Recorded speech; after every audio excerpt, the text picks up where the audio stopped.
Kasaysayan ng lemon bloodline sa Pilipinas. Ang lemon ay nagmula sa mga bloodline ng mahusay na American breeder na si Duque Halsey. Ngayon ang lemon ay naging generic na pangalan sa ilang iba't ibang lemon bloodlines tulad ng Batsoy, The 84 at marami pang iba luma at bago. Ang orihinal na mga stock ni Halsey ay pinaniniwalaang sa kanyang Hatch Claret Butcher timpla.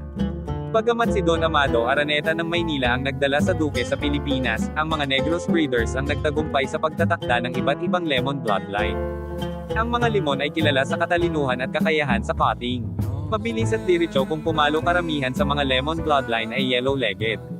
The Lemon 84 ay may berdeng paa na pamilya. Para sa isang komprehensibo at propesyonal na ipinakita na salaysay ng kasaysayan at pag-unlad ng mga lemon sa Pilipinas, ang dakilang American Cocker na si Duque Halsey na, 40 taon na ang nakalilipas, ay nagdala sa Pilipinas ng mga buto ng puno na magiging Philippine Lemons, ngunit ang mga Filipino breeder, karamihan ay mula sa Negros, ang nag-alaga sa kanila sa kung ano ang kanilang ginagawa.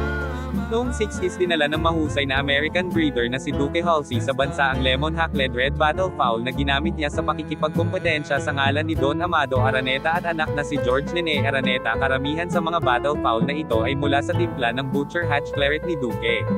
Sila ang mga nauna sa mga limon ng Pilipinas, na ngayon ay isa pa rin sa mga sikat na bloodlines na ginagamit pang crossbreed sa ibang linya para mas lalo pamapahusay ang kanyang fighting style.